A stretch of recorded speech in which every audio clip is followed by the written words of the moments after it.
Құрметті көрермендер, Орта Толсын студиясында қонақта креативті қала бейнесі сайысының жеңімпазы Байділдаев Ерназар келіп отыр. Амансың ба? Студиямызға қош келіпсіз. Жақсы, өздеріңіз.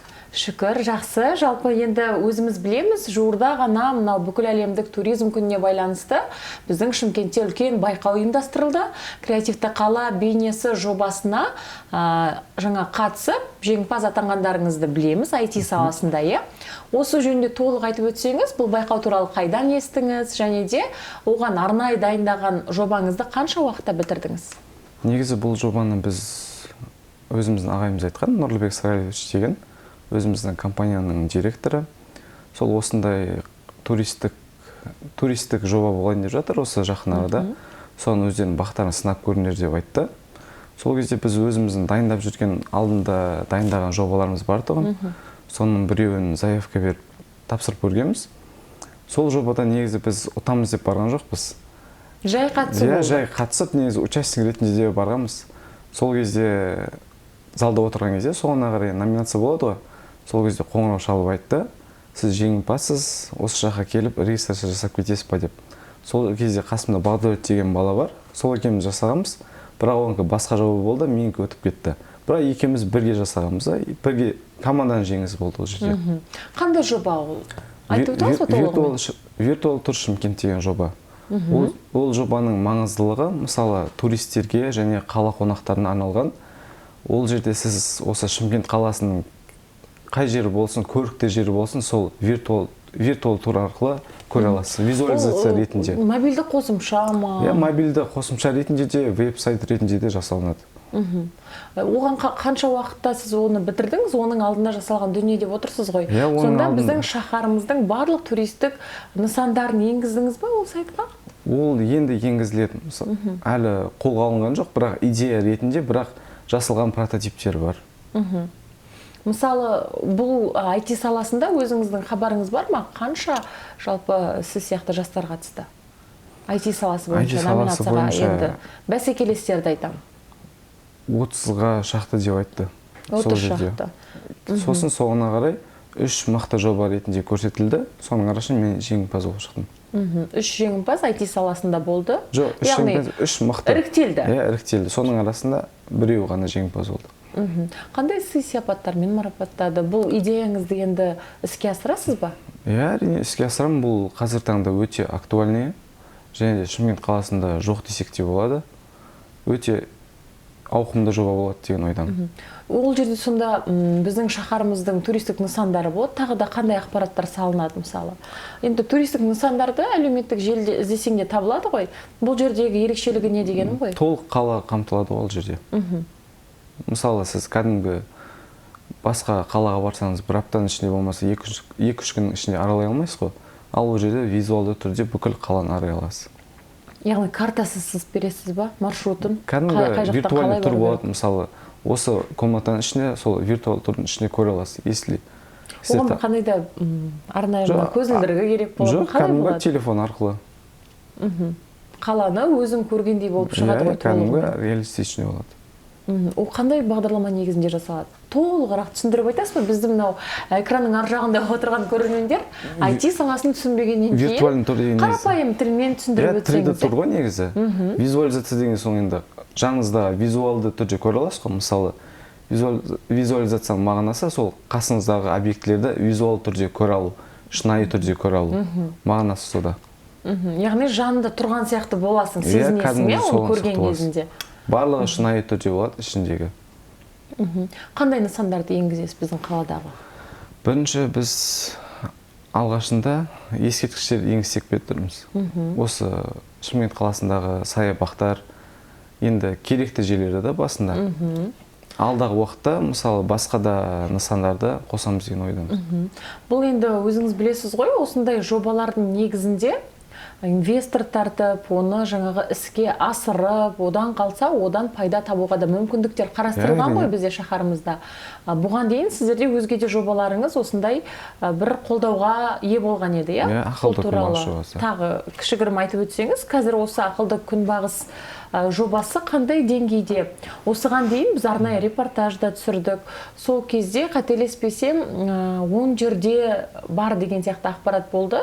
Саябақтарда әсіресе. Қазір олардың жағдайы қалай? Күтіп ұстауы кімге байланысты? Кім жауапкершілік алған? Қазір таңда ақылды күнбағыстың Шымкент қаласы бойынша 30 данасы орнатылды. Алдыңғы жылы 17, ол 2 есеге көбейтсек болады. Қазір таңда енді басқа аудан орталықтарына да тапсырыстар түсіп жатыр. Бәйдібек ауданы бойынша Борлысай ауылы және Шаян ауылына 2 данасы орнатылды.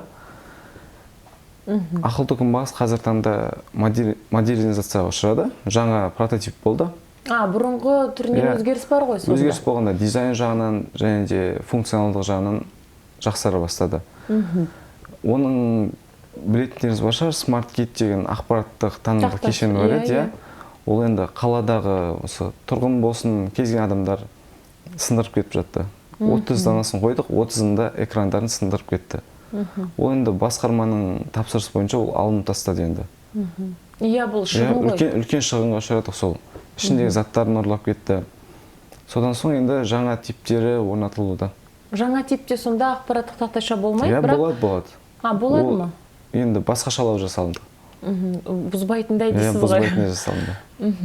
Жалпы енді оны күтіп баптауын деп айтамыз ғой, күтіп ұстау керек қой, қандай дүние болсын, мейлі ол жай ғана аялдама болса да, күтіп тазалығын сақтамасаң, шыны керек, ұзаққа дейін ол пайдалануға мүмкіндік болмайды. Осы тұста сіздер тексересіздер ма? Кім жауапкершілікке алған? Әлде әкімдік мамандар ма?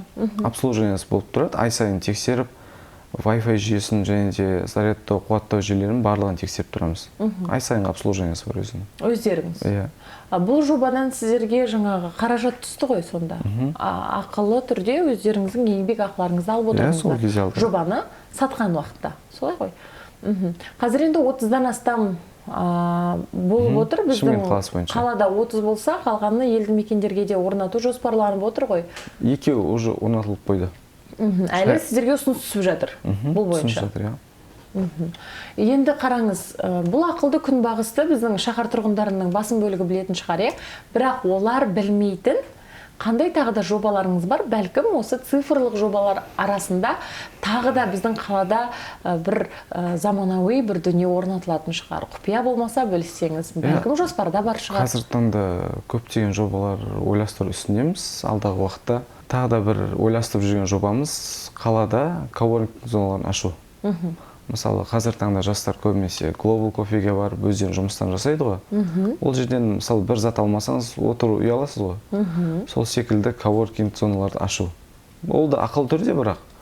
Мысалы, көшеде болсын, кез келген орталықта жұмыс жасайтын болсаңыз, бір жерге барып отыру керек қой. Сол сияқты бір коворкинг зонаны идея ретінде өзімізге алдық. Бұл енді әлі пилотты жобада идеясы әлі толықтырылуда.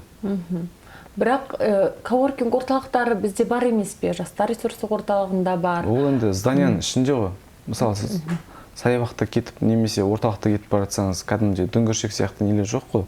Жаңағы демалыс орындарында деп тұрсыз ғой сонда. Демалып қана қоймай, адам жұмысында жасауға мүмкіндік жасау деп тұрсыз. Мысалы, ресурс орталық кіретін болсаңыз, рұқсат сұрап, біреуден жалынып, сөйтіп кіресіз ғой, кірсек бола ма деп. Ал ол жерде өздері ақылы түрде қалаған уақыттарына кіре алады. Кез келген мүмкіндіктер болады. Ішінде Wi-Fi жүйесі болсын, қуаттау болсын, жатып демалатын болса да әртүрлі мүмкіндіктер қарастырылады. Бұл әлі идея жүзінде? Идея жүзінде, бірақ іске асырылады. Инвесторды тарту жоспарда бар ма, әлде өз қаражатыңыздан ба? Бастапқыда коммерциялық проект ретінде қолданамыз. Кейінде жақсы сәтті шығып жатса, инвесторлар тартамыз деген үміттеміз. Түсінікті. Енді Ерназар, өзіңіз айтып отырсыз ғой, көбінесе қандай жоба болса да, жалғыз өзім емес, командамен жасаймыз деп. Командаңызда қанша мүше бар, және осыған деген қанша жобаны іске асырдыңыздар? Мынау креативті қала бейнесі байқауынан бөлек, осыған дейінде қандай байқауларға қатысыңыздар? Жүлдемен оралдыңыздар ма? Халықаралық деңгейде, бәлкім республикалық деңгейде? Бізде командада өзіміздің басшымыз Нұрлыбек Саралевич деген ағамыз бар. Одан бөлек екі сол IT саласындағы маман бар, және де 300 студент. Жалпы командада 6-ымыз. Атауы бар ма команданың? Компанияның аты Нұркомтел. Ал басқа сайыстар туралы айтып өтсеңіз? Басқа сайыстар бойынша Біз көбінесе қазіргі таңда коммерциялық проекттермен жұмыс жасап жатырмыз. Қаладағы интеграция жұмыстарын жасап жатырмыз e-қызметпен. Бастапқы жұмыстарымыз қазір сол болып тұр, услуга ретінде. Бұл қызмет ретінде, енді байқауларға осыған дейін сіздер қатысқан жоқсыздар ма? Біз қатыстық, Enactus бағдарламасына қатыстық. Осы жылы мен өзім команданың капитаны болдым. Бірақ ол жерде біз асығыстық танытып қатысқан соң бізге кеш деп айтты. Бірақ арнайы түрде сол Астанаға форумына шақырды. Сол жерде барып қатысып қайдық. Бірақ жүлде болмады дейсіз ғой? Ол жерде жүлде емес, негізі форумға қатысып қайдық. Өзіңіздің пікіріңізше, енді қазір жас IT маманы ретінде біздің Шымкент қаласының бұл саладағы дәрежесін қалай бағалайсыз? Жұмысын, жалпы ол мемлекеттік қана емес, жалпы қарағанда, шаһардағы IT саласындағы жасалып жатқан жобалар, жұмыстар, оны түсінетін халықтың білім сапасы бар, соның барлығын саралаған кезде жас маман ретінде біздің шаһарымыздың осы саладағы деңгейін шетелмен салыстыруға келмейді ғой бәрібір. Келмейді, бірақ өзіміздің деңгейде Шымкент қаласы үлкен деңгейде деп айта аламыз. Алдыңғы жылы біздің Силк университетіне цифрландыру министрінің өзі Бағдат Мусин келіп, өзі визит жасап кетті. Біздің Шымкентке арнайы келіп, бізде ол кезде смарт хаб Шымкент орталығы болатын. Шымкент қаласындағы номер 1 хабтардың бірі. Астана хабтың Шымкент қаласындағы представителі болдық. Шымкент қаласы осы IT саласы бойынша қарқынды дамып келе жатыр. Және де сол креативті, және де IT бағыттағы жастарда үлкен деңгейде деп айта аламын. Қазіргі таңда біз команданы кеңейту барысында өзімізге сол IT бағытындағы жігіттерді болмаса, сол бағыттағы қызметкерлерді өзімізге тарту үстіндеміз. Енді команда болған соң расширить ету керек қой. Осы Шымкент қаласының енді цифрландыруын өз қолымызға аламыз деген үміттеміз. Өте жақсы. Жастардың қызығушылығы IT саласына өзіңіз байқасаңыз жылдан жылға ұлғайып баратыр. Арттарыңыздан еріп жатқан сіңілдеріңіз бұл салаға бет бұрып жатыр. Бастапқыда басқаша түсінетін еді, IT саласы дегенде, ой жай жаңағы информатик боласың, компьютерді түсіне алмайды. Осы тұста сіздердің қазір өтіп жатқан білімдеріңіз, алып жатқан білімдеріңізбен бөлісіп өтсеңіз, IT саласына жұмыс жасаған кезде міндетті түрде ол программалық бағдарламалау немесе информатиканы болып шыға алмайсың. Сондай осындай қалаға қажетті цифрлық жобаларды іске асырып, қомақты қаражатқа бөлінуге мүмкіндік бар. Тек қана білім керек, және де ниет керек, ынта керек, одан бөлек креативтілік керек, идея керек. Шаһарға не керек екен, сіздер идея арқылы ұсынып, содан кейін барып қаражат бөлінгеннен кейін іске асырасыздар ғой оны. Негізі көбінесе IT бағытында проблеманы шешу ғой. Бір нәрсені автоматтандыру. Біз көбінесе идея бірден келмейді ғой. Проблеманы көресіз бірінші, проблеманы көресіз, соны саралайсыз, содан соң барып идея келеді. Бізде енді Шымкентте тағы да қандай мәселе бар деп ойлайсыз, осы автоматтандыру керек дейтіндей, қай салада? Оны әлі де қарап жатырмыз. Мысалы, тағы да бір идеямыз кітапхана жүйесін автоматтандыру. Мысалы, сіз керек кітаптарыңызды көбінесе қазір неге бармайды? Кітапханаға бармайды адамдар. Электронды түрде қарайды. Электронды түрде кез келген кітаптарыңызды, мысалы, басқа да оқу орталықтарында, оқу орталық болғанда, университеттерде керек кітаптар, мысалы, өзіңіздің пәніңізге, өзіңіз өтетін предметтеріңізге арналған кітапхана бар бізде емес қой. Ал ол жерде сіз, мысалы, өзіңіздің списогіңіз тұрады, пән атаулары, кірген кезде сол өзіңізге қатысты кітаптар сол жерде жинақталып тұрады. Әртүрлі автоматизация болып тұрады ол жерде. Автоматтандыру болу енді. Барлық нәрсені. Енді бұл кітапханалар жүйесін автоматтандыру бойынша бұл ұсынысты әлі біреуге айтып көрдіңіздер ме? Әлде жай идея ретінде өздеріңізде тұр ма? Негізі бізге ұсыныс ретінде түсті, әлі де қаралу үстінде ол. Бір жобаға кемінде командамен жұмыс жасағанда қанша уақыт кетеді іске асыру үшін? Ол идеясы бар, оның сіздер презентациясын, прототипін жасайсыздар, кейін жаңағы оны жүзеге шынайы түрде асырасыздар. Мысалы, күнбағыста да солай емес па? Бастапқыда идея болды, осылай жасаймыз, бірақ оны шынайы түрде жүзеге асыруға қанша уақыт кетті, мысалы, шындап осындай дизайн жасап шығаруға, қуаттайтын жасауға, бұл деген, қалай айтсақ болады, тек қана идеядан тұрмайды, бұл робототехникалық қабілеттер де керек қой бұл жерде. Нағыз осы IT саласының мамандары керек. Біз ол кезде бірінші курстың орта шебінде еді. IT-ға мүлде қатысымыз жоқ жігіттер едік. Идея болғанда сол университетіміздің проректор жаңағы Нұрлыбек Сайлович ағамыз бізге бір тапсырма берді. Бір мектептің сайтын жасау. Біз оны бір аптаның көлемінде жасап бітірдік. Содан соң бізге жұмыс істеуге ұсыныс түсті. Осындай жобаға, конкурстарға құжаттар қабылданып жатыр, идеялар болса көрейік деп.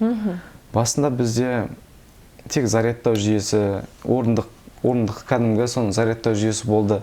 Әртүрлі идеялар болды. Соңына қарай соны құрастырып, бір идея жүзеге асырдық. Ол көп уақыт емес енді.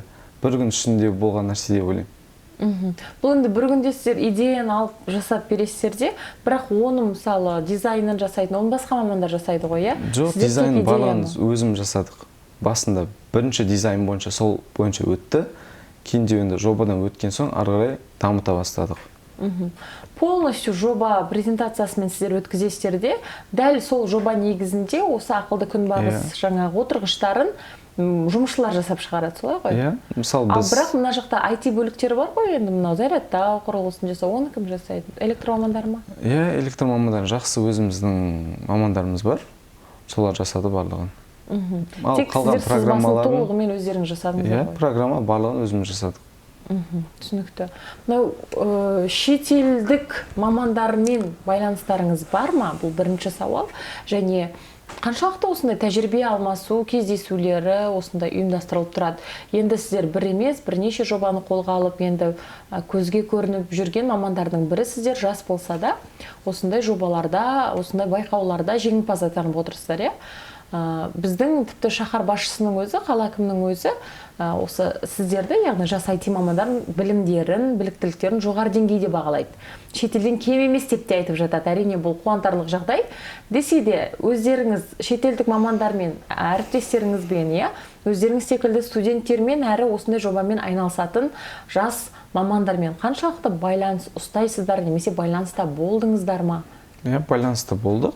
Карантин кезінде Zoom конференциясы арқылы көптеген кездесулер болды. iMessage деген қосымша бар ғой. Соның жасаушылармен де көптеген сұхбаттар, сауалнамалар болды. Алдағы уақытта үлкен проектлер болатын болса, бірге жұмыс жасаймыз деген келісімге келдік. Түсінікті. Ал былай өздеріңіз тіл жағынан қаншалықты біліктілік бар? Енді IT саласында бәрібір көптеген бағдарламалау ағылшын тілін біреу талап етпей ме? Ағылшын тілінде ғой, бірақ енді толықтай білеміз деп айта алмаймыз. Бірақ енді практика жүзіне ғой барлығы. Барлығы тәжірибемен келеді. Жақсы. Осы креативті қала бейнесі жобасына, байқауына қайта оралатын болсақ, бұл байқау туризм күніне байланысты жаңа ұйымдастырылды ғой. Осы тұста сіздер жеңімпаз атандыңыздар, иә? Әрі қарай қандай да бір жолдама, әрі қарай оны іске асыруға бір көмек ретінде ұсыныс болды ма? Жоқ, сол ұсыныс түсе ма деген ойда болдық. Бірақ енді әзірге тыныштайсыз ғой. Шақырған жоқ, иә. Бірақ жеңімпаздарға қандай сыйлықтар үлестірілген еді ол кезде? Ол кезде номинация болды, және де ноутбук сыйланды. Ноутбукқа ие болдым дейсіз ғой осы жобаның арқасында. Қымбат ноутбук емес енді. Бірақ еңбекпен алынған ең бастысы. Алдағы жоспармен бөліссеңіз біздің көрермендермен, және де өзіңіз секілді осы салаға бет бұрамын деген жастар болса, інілеріңіз болса, қандай кеңес айтар едіңіз? Қазір мысалы олар мектеп табалдырығын оқып жүр, иә? Әлі мектептің бір 7-8 сынып оқушылары қызығушылығы болуы мүмкін. Оларға не айтар едіңіз? Қазірден немен айналсын, қандай салаларға көптеп білім алсын, қай жерді оқысын, нені оқысын? Енді әр адамның өз таңдауы болады ғой. Бірақ енді IT саласы өте ауқымды саланың бірі. Бірақ ол жерде тек программа жазу ғана емес. Мысалы, көбісі ойлайды, тек программа жазу керек, бағдарлама жазу керек. Ол жер енді ауқымы үлкен ғой. Мысалы, біздің командада біреу программа жазса, біреу электроника жағынан болса, біреу дизайн жағынан. Ол жерде барлығы командалық жұмыс. Ол сфераға келген соң адам өзінің бағытын түсіне бастайды. Осы жаққа қарай мен бет бұра аламын, осы жаққа өзімнің қабілетім жетеді деген сияқты сол бағытты алып кетеді. Барлығы өзінің несіне, талпынысына және де практикаға байланысты ғой. Сол себептен ешқандай қорқудың қажеті жоқ. Аса қиын деп айта алмаймын. Мен адамның өзінің ниетіне, өзінің қабілетіне байланысты ғой барлығы. Бірақ IT бағытын таңдау ең дұрыс шешім деп ойлаймын. Болашақтың мамандығы. Өте дұрыс айттыңыз. Расында да осы жуырда ғана мынау әлеуметтік желіде алдағы 10 жылдықта жаңағы жоқ болып кетпейтін, яғни жоғалмайтын, актуалдылығы төмен түспейтін мамандықтар және ең жоғары жалақы алатын мамандықтар қатарында осы IT саласының мамандықтарын біз оқып көрдік. Яғни IT саласы ол жалпылама айтқанда, ал оның ішінде олар қаншаға бөлінеді, иә? Мысалы, тіпті мынау осы мамандықтардың ішінде енді біздің көрермендерге кеңес ретінде болсын, видеомейкер деген мамандықты оқып қалдым. Яғни қазіргі таңда шыны керек той жасағанның өзінде бұрынғыдай мынау шақыртуларды шығармайды. Барлығы осындай жаңағы видео нұсқаларын жасап, түрлі жаңағы презентация ретінде жасап, электронды түрде жіберіп жатыр WhatsApp желісі арқылы. Мен кеше ғана соны жасадым өзім. Танысыма жасап бердім. Қағаз түрінде шығарамын деп айтты, бірақ мен айттым өзім. Осындай ұсыныс жасадыңыз. Дизайн жасап, WhatsApp желісімен ғана жібере салыңыз дедім. Барлығы солай жасап. Шығынға батпайды. Барлығына бір суретті жібереді, немесе осындай видео ретінде шақыртуларды қазір көбейіп жатыр. 30 секундтық, 40 секундтық. Яғни бұл жерде бір ғана адамнан түсетін жаңағы табыс видео жасағанға, а бізде қаншама халық бар. Біздің қазақ той жасаған жақсы көреді ғой. Оның үстіне қазір арнайы қаулы негізінде рұқсат та беріліп отыр. Сондықтан бұл IT мамандығы да осындай сұранысқа ие мамандық. Енді сіздерге тек қана табыс тілейміз алдағы уақытта. Бұл жобаларыңыз іске аса берсін, біздің еліміздің туын көкке желбіретіп, республикалық, халықаралық деңгейдегі сайыстарда топ жара беріңіздер дегім келеді. Ал құрметті телекөрермендер, сіздер арнадан ауыспаңыздар, алда өзгеде пайдалы кеңестермен, ақпараттармен бөлісетін боламыз. Арнада қалыңыз.